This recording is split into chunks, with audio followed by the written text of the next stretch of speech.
Alors, prenons le temps de nous rasseoir. D'une part, Salvatore va nous rejoindre et inviter les membres du Goa à monter sur scène.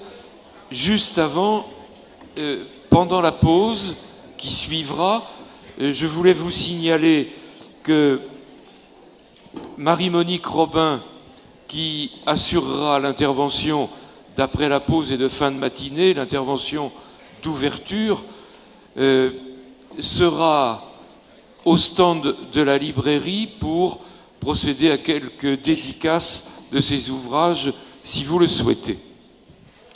Bien, merci Michel. Donc nous allons procéder, j'allais dire, à un moment qu'on fait tous les ans le vendredi pour remercier un certain nombre de personnes par rapport à cette organisation. Et la première personne que je vais demander à venir me rejoindre, c'est Jean-Pierre Maillet, le responsable des assises au niveau national.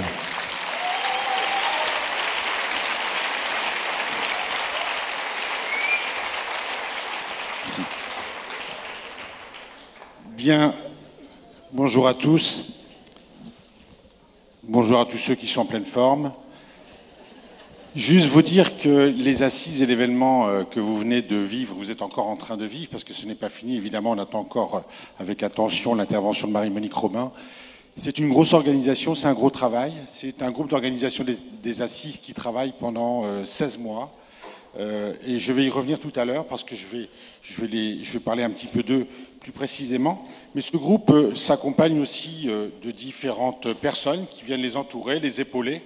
Et particulièrement cette année, nous avons eu 3 groupes qui ont tenu une place un peu singulière.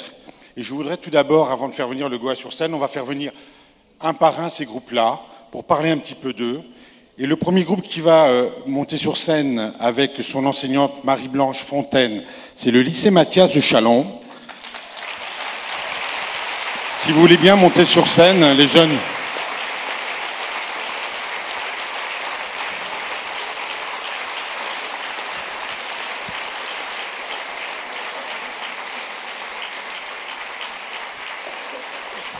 On peut les applaudir très fort. Voilà, merci à elle.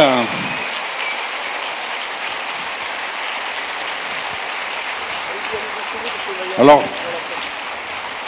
vous avez pu les voir tout au long de ces 3 jours, puisqu'elles sont donc étudiantes en BTS, services et prestations des secteurs sanitaires et social.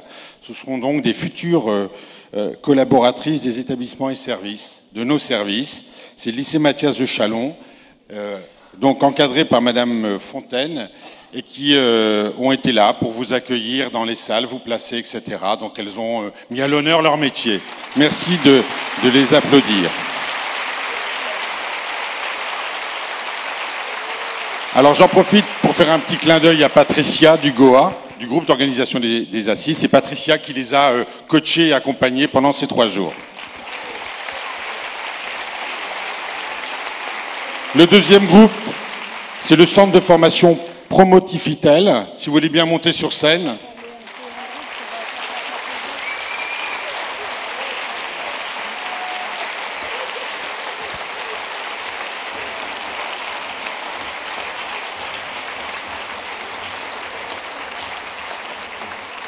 Alors, ces personnes sont en formation de gouvernantes en hôtellerie et en maison de retraite. Donc, il y a 8 gouvernantes plus un assistant d'exploitation, voilà, qui sont donc encadrés par leur formatrice, Madame Labrosse, et ils sont situés à Chagny, dans les environs de Châlons.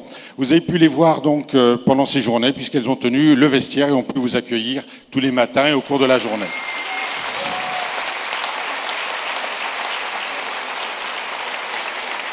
Donc, un grand merci à vous. Et un grand merci à Aurélie qui les a pilotés pendant ces 3 jours. Aurélie, donc, de notre Goa.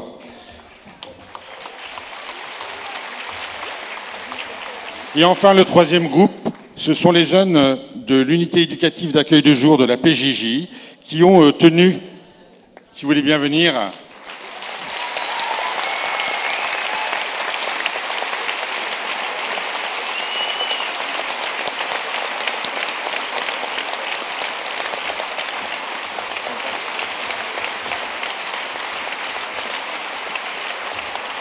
donc ces jeunes Ces jeunes qui sont avec leur éducateur ont tenu pendant les 3 journées les 2 bars qui étaient à votre disposition. Donc un grand merci à eux et c'est Nathalie du Goa qui les a accompagnés et pilotés. Voilà.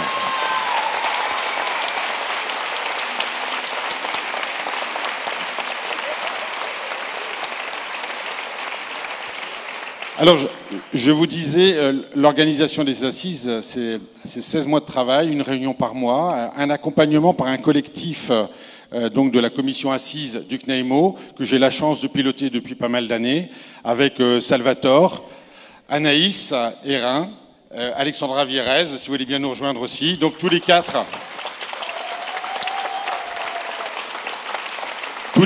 ont fait notre possible avec nos déplacements au milieu de notre vie professionnelle pour essayer d'être au plus près de ce groupe d'organisation des assises. Et donc moi je vais vous demander maintenant d'accueillir très chaleureusement et leur demander de monter sur scène. Et on va en parler un petit peu plus de l'ensemble du groupe qui a organisé ces belles assises 2019 à Châlons. Donc si le Goa veut bien monter...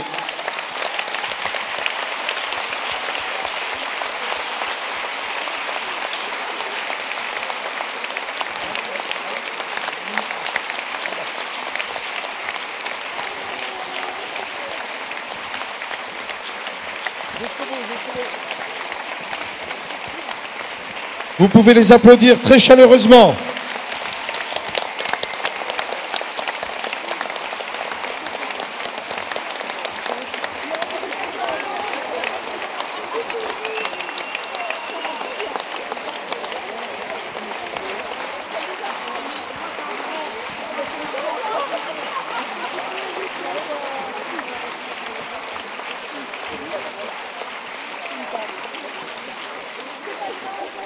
Ce groupe d'organisation donc a été piloté depuis le début et a été lancé, comme vous le savez, ça me permet de rappeler un peu le principe, avec une délégation régionale forte, donc une délégation de délégués. Donc c'est Audrey Métro et Gilles Berton, nos 2 délégués qui ont effectivement porté ce projet d'organisation des assises et qui ont trouvé écho auprès de la Sauvegarde 71, dont la directrice générale, donc Claire Geoffrey, a été la responsable du Goa cette année.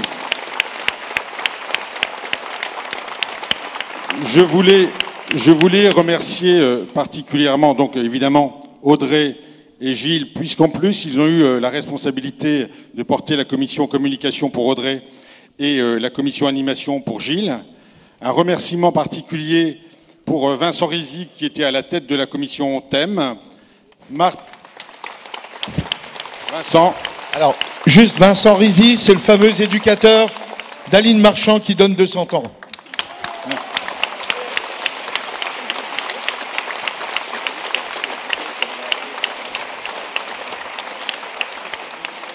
Un remerciement à la responsable du secrétariat, Martine Moline. Martine. La commission financière pilotée par Patricia Filonzuc.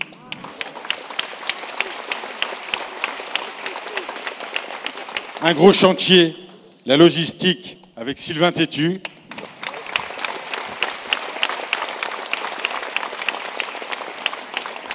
Un clin d'œil particulier à Florence Levernier, qui a été très très souvent en contact avec moi. C'est l'assistante de direction de Madame Geoffrey. Mais on sait combien les assistantes sont précieuses pour régler tous les petits problèmes techniques. Et enfin, je voulais faire un remerciement tout particulier à quelqu'un d'important dans ce Goa qui s'appelle Christophe Barrientos.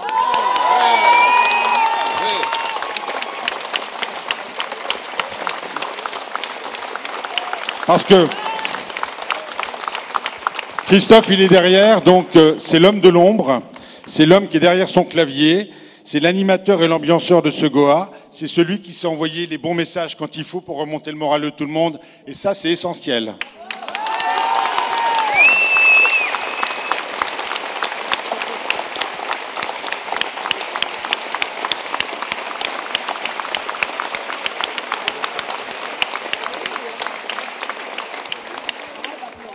Alors, je vais avant de laisser la parole à Michel Billet, je vais inviter à la tribune, puisque la tradition veut qu'on fasse la passation. Les assises de Châlons vont se terminer dans quelques heures. Et l'année prochaine, on aura un rendez-vous en 2020 à Toulouse. Et donc, je souhaite que Jean-Jacques Mesté, qui est directeur du service animaux de l'ANRAS, pilote de ce projet, Thomas Beuillet et Mathilde Libert, co-délégués régionaux, montent sur scène.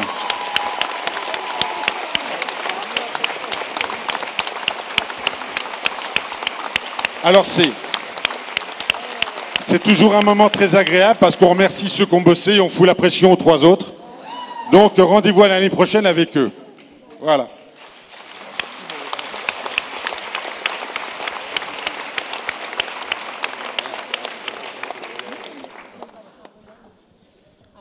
Alors, vas-y Audrey. Bon, donc avec Gilles, on voulait vous passer un petit témoin, parce que maintenant c'est votre tour. Alors on vous offre une petite bouteille de vin qui est voilà, le petit passage de relais de Châlons à Toulouse. Bon courage, hein.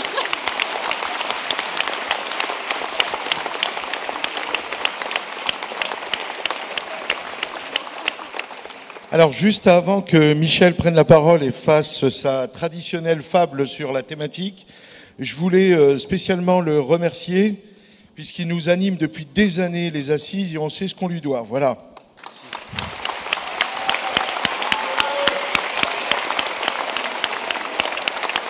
Merci.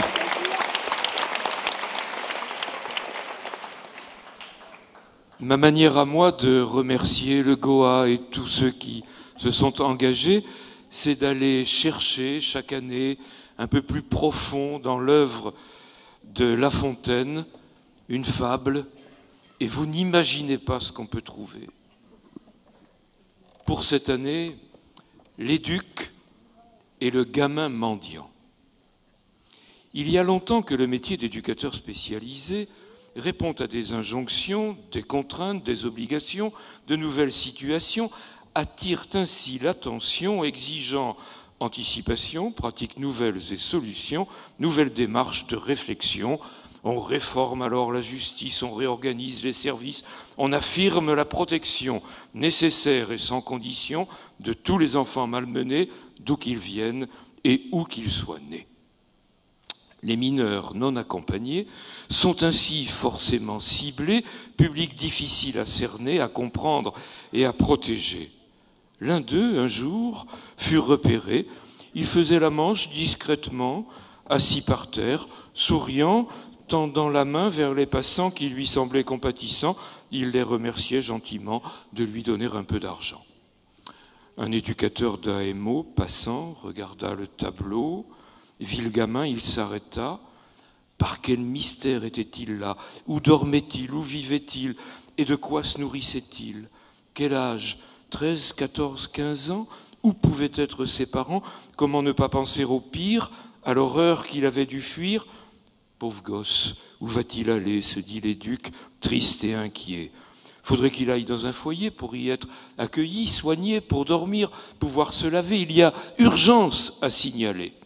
Je vais parler de ce gamin au juge, à l'ASE, dès demain. Non, je ne peux pas attendre ainsi, il faut agir dès aujourd'hui.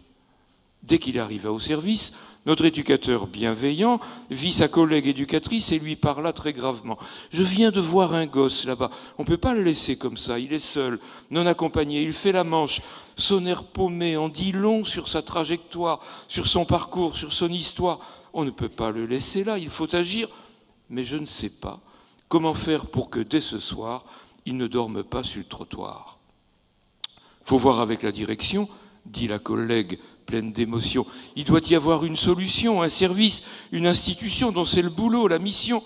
Viens, on va voir la direction. Le directeur, très attentif, les écouta, très positif. Vous avez tous les deux raison. On ne peut laisser ce gamin dans la rue, ce n'est pas un chien, mais il faut faire très attention. N'ayant ni mandat ni mission, intervenir, nous ne le pouvons qu'au titre de la prévention et même à certaines conditions, sans quoi, c'est clair, nous risquerions d'outrepasser notre fonction. Que dirait le département devant le juge? Quel argument pour justifier l'intervention, même au motif de prévention? Non, ce peut être très gênant d'intervenir dès maintenant. Pas de mandat, pas de financement. Je vais voir au département si quelqu'un, le cas échéant, peut se charger de cet enfant, l'accompagner correctement. Nos 2 collègues désemparés sortirent du bureau, dépités. Et en s'en allant, ils échangeaient quelques réflexions et disaient: protéger, bien sûr, protéger, faire croire que l'on est au taquet, comme le ministre fraîchement nommé, éduquer, bien sûr, éduquer, alors, éduquons, bien sûr, mais faut pas nous prendre pour des... Protéger l'enfant, c'est le message récurrent, le discours un peu lénifiant qui nous endort, nous empêchant parfois d'agir pertinemment. Ils tentèrent donc de retrouver le gamin qu'ils voulaient aider, mais rien n'y fit. Où était-il? Quel subterfuge, quel jeu subtil l'avait enlevé pour aller sur quel chemin, vers quel destin? Qui viendrait lui tendre la main? Morale. Si c'est vrai qu'elle s'impose à tous, si c'est vrai qu'elle nous contraint tous, la protection universelle se doit d'être inconditionnelle. C'est la fierté professionnelle des éduques, même un peu rebelles.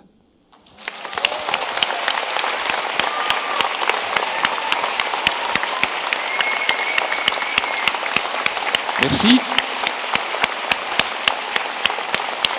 Merci.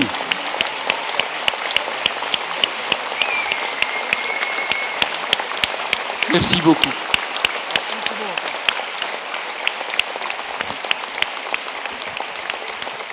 Vas-y, Jean-Pierre. Merci. Juste avant la pause et la conclusion de Salvatore, je voulais vraiment m'excuser, mais ça doit être les vapeurs de la soirée festive. Juste, il y a l'équipe de Benjamin Hopi qui a organisé la soirée festive.